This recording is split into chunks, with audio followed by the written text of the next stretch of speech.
खुलुमबाय। बर' सिख्ला आरो आइजोफोरखौ लानानै बर'नि लिडारफ्राबो खुगासिनो हमदों। मानोना बर' सिख्लाफोरा बुथारजानो गोनां जादों आरो बेबायदिनो गोबां बर' सिख्लाफोर थाबावनो हागौ जायफोर बर' सिख्लाफोरा जुलि जायाबासिनो लिभ इन रिलेशनशिपआव दङ आरो बेखौ लानानै इउनाइटेड बर' पिपोल फेडारेशननि लिडार डक्टर बाबु बर' बिथाङा बुंदोंदि जायफोर बिहारि एबा गुबुन हारिनि मानसिफोरा गुवाहाटि सहराव दंफैयो बिसोरो जुलि जाखानायसो होननानै बिथाङा बुंदों आरो बिसोर गुवाहाटि बायदि सहराव फैनानै बर' एबा ट्राइबेल सिख्ला एबा आइजोफोरनो एसे एनै रां होनानै बुरखायनानै एन्जयमेन्ट खालामो होननानै बिथाङा बुंदों। बेनि उनाव जुलि लाया, जायनि जाहोनाव बर' सिख्लाफोरा गावनो दुखु जानानै गावखौनो बुथारना लानो गोनां जायो आरो खायफा बुथार जानो गोनां जायो होननानै बिथाङा बुंदों।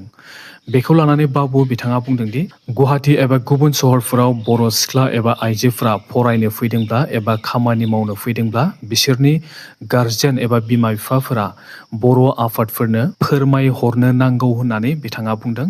अब्ला बर'नि आफादफोरा बिथांमोनखौ नोजोर होनो हागोन होननानै बिथाङा बुंदों। जायफोर बर' सिख्ला एबा आइजोफ्रा सहराव खामानि मावनो एबा फरायनो फैयो बिथांमोना रांनि प्रब्लेम जायोब्ला गुबुन हारिनि मानसिफ्रा बिथांमोनखौ मदद होथियो आरो बेबायदिनो बर' सिख्लाफोरा थगायजानो गोनां जायो होननानै बिथाङा बुंदों। बेनिखायनो बिथां बाबुआ बुंदोंदि बिमा बिफाया रां दंब्लासो फरायनो थिनहर होननानै बिथाङा बुंदों आरो रां गैयाब्ला खायफा बर' सिख्लाफोरा गुबुन लामाथिंबो थाङो होननानै बिथाङा बुंदों। बेनिखायनो बिमा बिफाफोरा बर' आफादफोरखौ लोगो हमनांगौ एबा खौरां लानानै नोजोर होनो खावलायहरनो नांगौ एबा थिननो नांगौ होननानै बिथाङा बुंदों। आरो लोगोसे बिथाङा बुंदोंदि गुवाहाटि सहराव बर' एबा ट्राइबेल सिख्लाफोरखौ गुबुनारिफोरा गाज्रि नोजोरजों नायदोंब्लाबो जोंहा मोनसे आयेन दंखायो होननानै बिथाङा बुंदों। बे जाबाय schedule caste and schedule tribes prevention of atrocities act 1989। बे आयेननि गेजेरजों दायनिगिरिखौ थाबैनो फास्ट ट्रेकनि गेजेरजों साजा होनो हायो होननानै बिथाङा बुंदों। आरो लोगोसे ब्रह्म धोरोमनि लाइमोन आफादनि आफादगिरि खोदोम बसुमतारी बिथाङाबो बेखौ लानानै बुंदोंदि जोंनि बर' लाइमोनफोरनियाव धोरोम आरो इसोर फोथायनाया एसे गैया जालांनो हमदों होननानै बिथाङा बुंदों आरो धोरोम आरो इसोर फोथायनाया गैया जानो हमोब्ला लाइमोनफोरा समाजनि एगेन्स्ट खामानि मावनो गिनाय नङा होननानै बिथाङा बुंदों एबा समाजनि बेरेखा खामानि लाइमोनफोरा मावनो हमो होननानै बिथाङा बुंदों। बेनिखायनो लाइमोनफोरा गावखौ सिनायनो रोंनांगौ होननानैबो बिथाङा बुंदों।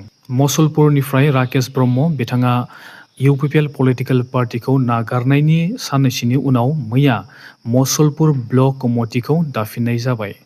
बिजय कुमार चौधुरी बिथांखौ आफादगिरि सायख'नाय जाबाय आरो कमेश्वर बसुमतारी बिथांखौ सेक्रेटारि सायख'नाय जाबाय होननानै जोङो मिथिनो मोन्दों। मसलपुराव इउपिपिएलआ जोब्बाय होननानै राकेश ब्रह्म बिथांमोना बुंदोंमोन आरो गोबाङानो बुंनायखौ जों नुनो मोन्दोंमोन। नाथाय दा आरोबाव इउपिपिएलनि लिडारफोर सोमजिनायखौ जों मसलपुराव नुनो मोन्दों। माब्लाबा बिपिएफनि एमसिएलए जायो आरो माब्लाबा इउपिपिएलनि एमसिएलए जाबोनाय बिपिएफनि एमसिएलए खाम्फा बरगयारी बिथाङा मैया बिटिसिआव थानाय गासिबो हारिनो मोनसे मेसेज हरदोंदि 2003 मायथाइनि बिटिसि एकर्डनि गेजेरजों बिटिसिआव थानाय बर', राभा, मिसिं, कार्बि, नेपालि, मुस्लिम, बेंगलि, सावताल आरो गुबुन गुबुन हारिनि मानसिफोरा 2003 मायथाइनि 10 फेब्रुवारिनि सिगां जायफोरा बिटिसिआव दङ बिथांमोना बयबो बिटिसिनि थागिबि सुबुं होननानै गनायजागोन होननानै खाम्फा बरगयारी बिथाङा मैया बुंदों। आरो लोगोसे बिथाङा बुंदोंदि गासिबो हारियानो बिटिसिनि सिटिजेन जाजोबगोन होननानै बिथाङा बुंदों। धोरोम एबा हारिजों बाथ्रा गैया होननानैबो खाम्फा बरगयारी बिथाङा बुंदों आरो बे एग्रिमेन्टखौ खाम्फा बरगयारी बिथाङा लिराखै एबा बिएलटि एबा बर'फोरा लिराखै होननानै बुंदों। नाथाय बे आयेनखौ आसाम सरकार आरो भारत सरकारासो लिरदों एबा बानायदों होननानै खाम्फा बरगयारी बिथाङा बुंदों। बेनिफ्राय जों हमदांनो हायोदि बेबायदि एग्रिमेन्ट खालामनायाव बिएलटि एबा हाग्रामा महिलारि बिथांमोना दिनैसिमबो बे एग्रिमेन्टखौ अपज खालामाखै। आरो लोगोसे बिटिसिनि गासिबो हारिनि मानसिफोरा जुदि बिटिसिनि थागिबि सुबुं जागोनब्ला ट्राइबेल बेल्ट एन्ड ब्लकनि बाथ्रा फैनाय नंलिया होननानै जोङो बुंनो हायो। ट्राइबेलखौ सापर्ट खालामग्रा ट्राइबेलफ्रा सानदोंदि जुदि बिटिसिआव गुबुन हारिनि मानसिफोरनि अनजिमाया बारा जानानै बर' एबा ट्राइबेलफोरनि अनजिमाया खम जायोब्ला इयुनाव ट्राइबेलफोरा खैफोदाव गोग्लैनायनि चान्स थानो हागौ होननानै जोङो मिथिनो मोन्दों। जेरै हाखौ लानानै गुबुनारिफोरा बायनो प्रेसार होनो हागौ जोंनि बिटिसिआव आरो ट्राइबेलफोरनि हाखौ लासै लासै सेना लानोबो हागौ। बर'फोरनि राव आरो ट्रेडिशना लोरबां जानोबो हागौ।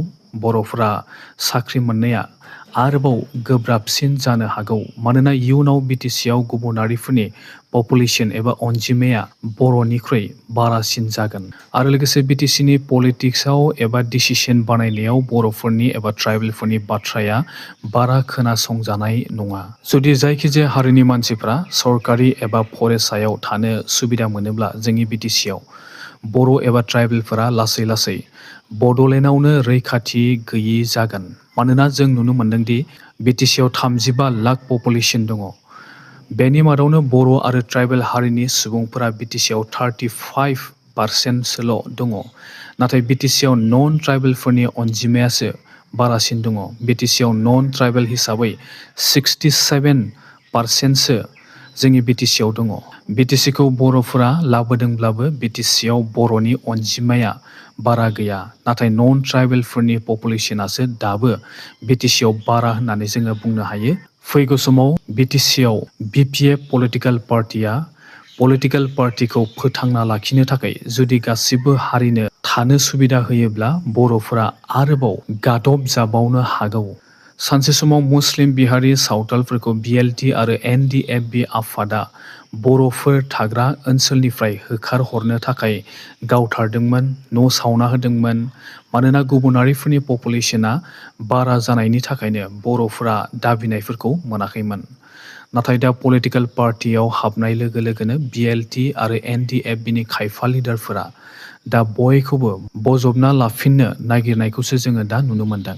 बर' लिडारफोरा राजनितिनि मुलाम्फानि थाखायनो बर' हारिनि मोनथायफोरखौ हगारना होनानै फानना जाजोबसिगोन नामा बेखौ नोंथांमोना कमेन्ट खालाम।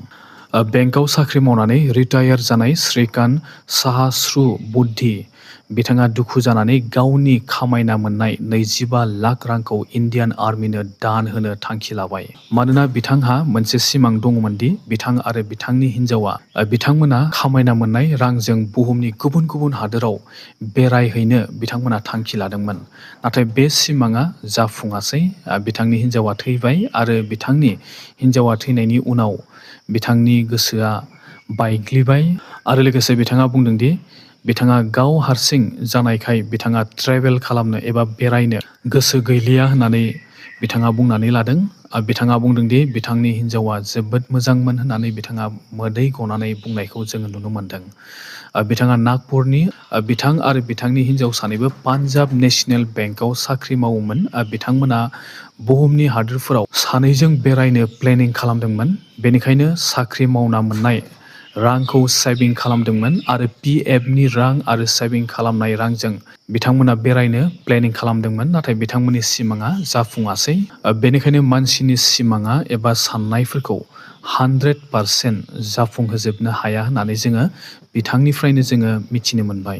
श्रीकान्त बिथाङा बेंकआव साख्रि मावनाय समाव ओरैबायदि रां बुथुमदोंमोन। बिथांमोना रिटायार जानायनि उनाव बिथांमोना गुबुन गुबुन हादोराव थांनानै बेरायहैनो बिथांमोना प्लेनिं खालामदोंमोन। नाथाय बिथांमोननि सिमाङाबो जाफुङासै।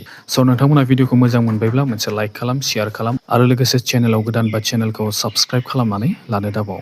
दासिमनि रादाबा एसेनोसै। Thank you.